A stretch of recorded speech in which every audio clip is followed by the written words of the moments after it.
Cheng Ho adalah salah satu penjelajah asli Cina yang kehebatannya telah diakui oleh dunia. Di abad ke-15, ia berhasil menjelajahi banyak sekali wilayah di Asia, termasuk Indonesia. Cheng Ho selalu melakukan hubungan diplomatik dengan negeri yang ia singgahi.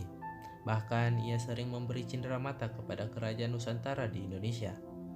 Dan yang tak kalah penting, Cheng Ho merupakan Muslim, meskipun merupakan utusan kekaisaran Cina pada dinasti Ming. Cheng Ho memiliki nama asli Man Sambao atau dijuluki dengan nama Mahe. Ia merupakan orang asli Yunan yang saat itu penduduknya banyak beragama Islam.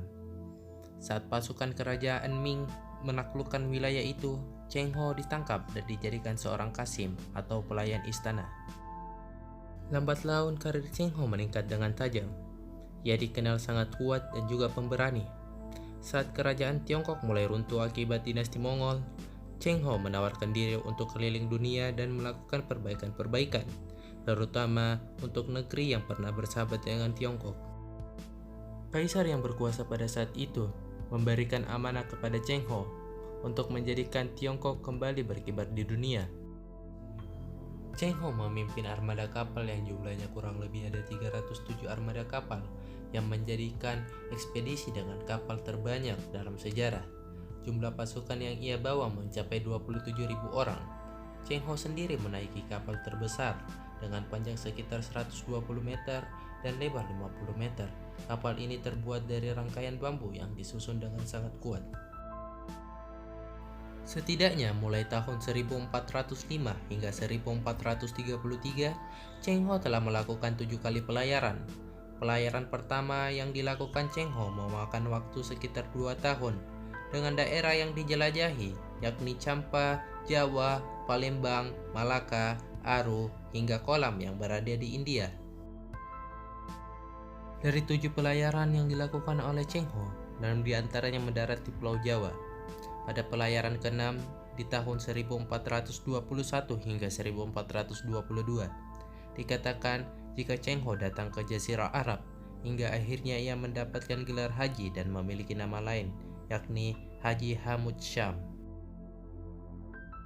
Berbeda dengan pelayar lain yang berasal dari Eropa, Cheng Ho tidak pernah melakukan penjajahan, meski membawa puluhan ribu pasukan. Justru Cheng Ho melakukan penumpasan perompak di Selat Malaka. Cheng Ho selalu berdamai dan suka sekali menjalin hubungan baik. Bahkan selama pendaratan, ia memberikan cenderamata kepada negeri-negeri yang ia datangi. Selain memberikan cenderamata, Cheng Ho juga membawa 30 utusan kerajaan Nusantara dan sekitarnya untuk menghadap Kaisar Tiongkok. Catatan pelayaran yang dilakukan oleh Cheng Ho juga mampu mengubah jalur navigasi kapal-kapal di dunia. Sayangnya, 2 salinan terakhir catatan perjalanan yang berisi peta dihancurkan oleh dinasti Qing yang saat itu akhirnya berkuasa. Cheng Ho selalu mampir di Indonesia, terutama di Pulau Jawa. Di negeri kita ini, Cheng Ho banyak sekali menjalin hubungan baik dengan kerajaan Nusantara. Ia pernah mampir di Samudra Pasai dan memberikan lonceng raksasa bernama Cakradonya.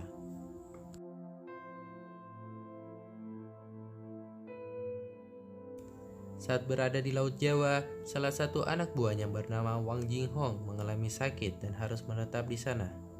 Salah satu bukti dari hal itu adanya kelenteng Sampokong. Laksamana Cheng Ho juga pernah mampir ke Cirebon dan memberikan beberapa cenderamata untuk Sultan Cirebon, berupa piring dengan tulisan ayat kursi di atasnya.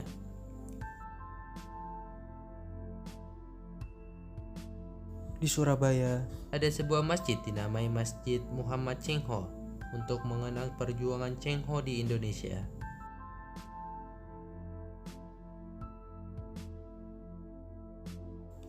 Ia tak hanya berdagang dan mengemban misi negara saja, tapi juga menyebarkan Islam yang menjadi agamanya sejak kecil. Demikianlah sekelumit kisah dari Cheng Ho, seorang pelaut Cina yang beragama Islam. Ia tak hanya membuat Cina disegani masa lalu, tetapi juga berniat menyebarkan kebaikan kepada wilayah-wilayah yang ingin dia datangi. Sekian dari saya, sampai jumpa.